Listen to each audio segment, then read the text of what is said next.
महान जननायक बीजू बाबू को और दर्शरे बीजू जनता दल काम करी आसुछि।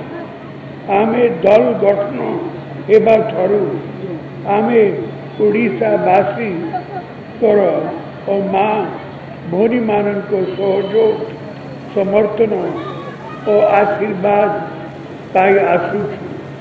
यही आशीर्वाद को आमे नम्रता सह ग्रहण कर लोकों को सेवारे निजको डेडिकेट करी आसुछि एवं आगामी दिन में मध्य करी चलिबो।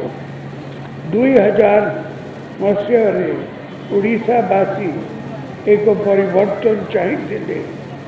बीजेडी से ही परिवर्तन मंग धरी थिला। से परिवर्तन ओडिशा इतिहास एक डिसाइसिव टर्न थिला। से परिवर्तन ओडिशावासी को आशा आकांक्षा को पूर्ण करी पारी। आज पर्यंत ओडिशावासी से परिवर्तन रे आस्था रखिंट। से आस्था मत सबु बेले बहुत करे एवं अधिक रिस्पॉन्सिबल करे। यही आस्था एक गभीर जे नेशनल पॉलिटिक्स रो हवा यहाँ को जमा टच करी पारी नथिला। 2014 रे बीजू जनता दल को ओडिशावासी को हिस्टोरिक मैंडेट पाई आमे ऋणी। गत किछि दिन धरी मु ओडिशार 30 जिला बुली लोकों को साथी मिसी आम दल और सरकार प्रति लोकों को समर्थन मते अभिभूत करी। आमे कथा नुहे काम रे विश्वास करूँ, प्रचार नुहे सेवारे विश्वास करूँ। गत निर्वाचन रे आम दल देउथुबा प्रॉमिस को आमे गोटे गोटे करी पालन करूँ।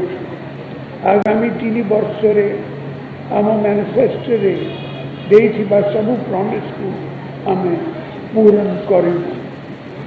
आगा को पंचायत निर्वाचन ओडिशार गाँव रे धूली और माटी को साथी नहीं आमे ओडिशार शासन दायित्व ने मार ममता और गाँ माटी ऋण सुझीबा आमे फुल स्पिरिट रे उद्यम जारी रखीचु।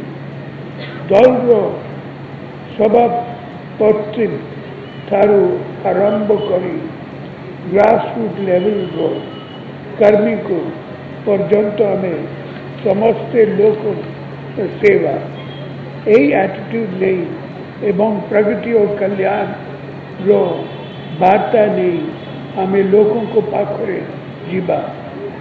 मो आखिरी नेता और ग्रासरूट लेवल कर्मी समस्ते सम्मान गाँव रे काम करुथिबा ग्रासरूट लेवल रे कर्मी माने आमरो विरोध द्वंद्व से मान को पाई मु द्वार सब बेले खोला रही।